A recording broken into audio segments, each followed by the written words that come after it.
2, 1.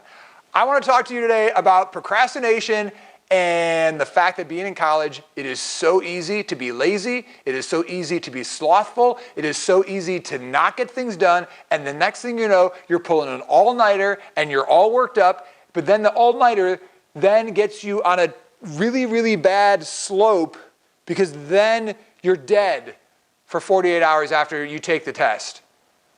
5, 4, 3, 2, 1. It's called the 5-second rule. This is something that I live by, and it is a book ultimately by a wonderful lady named Mel Robbins. This is my interpretation of it.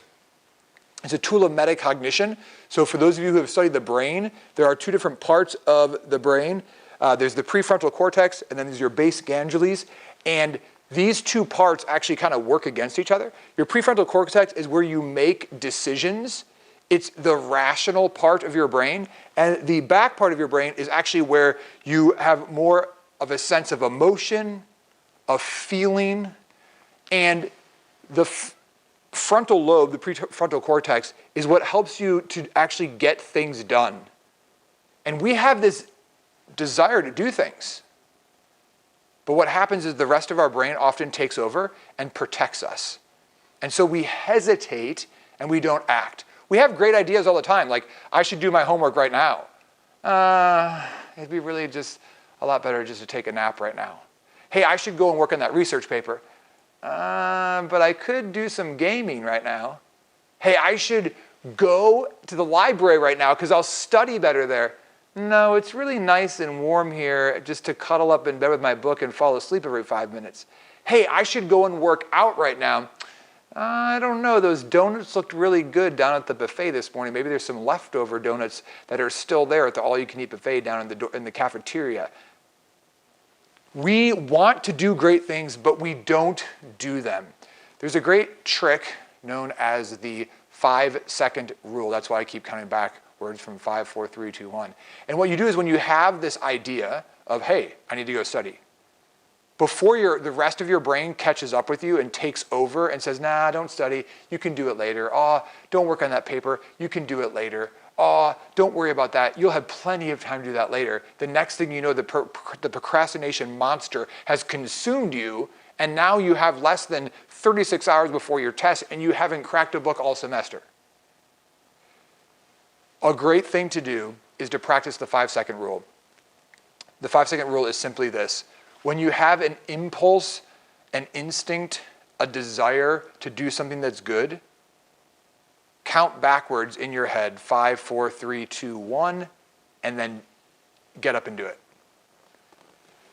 It's been proven that we have less than 3 seconds to make a decision.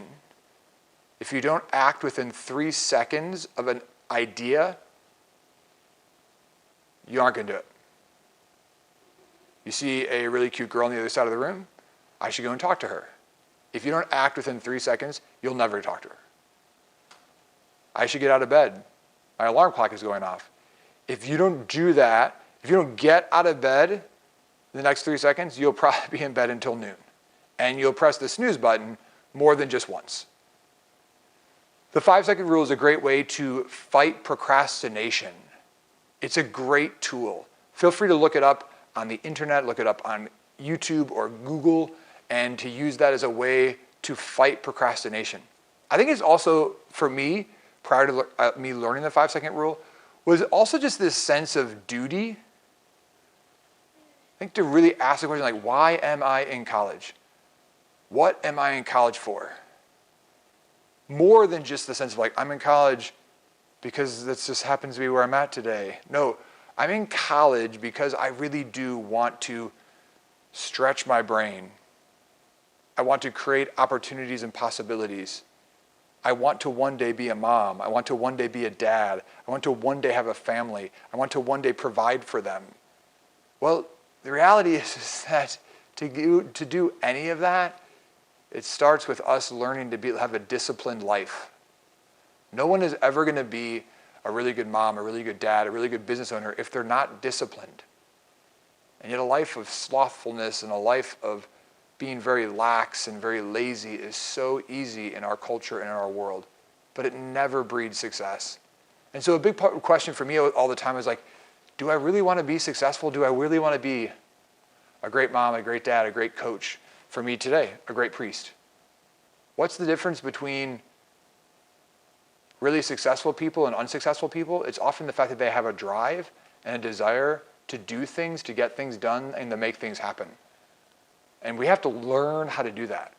The 5-second rule is just one tip, one tool to make that happen. But don't be a procrastinator.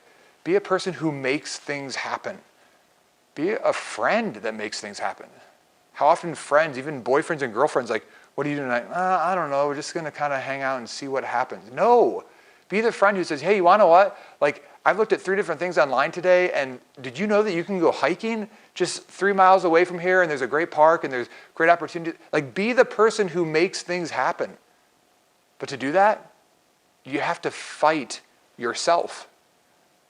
Because our own brain will pull us back from acting and doing the things that we know will bring us joy. Don't allow yourself to beat yourself up, but choose freedom, choose truth, and you will find joy. Amen.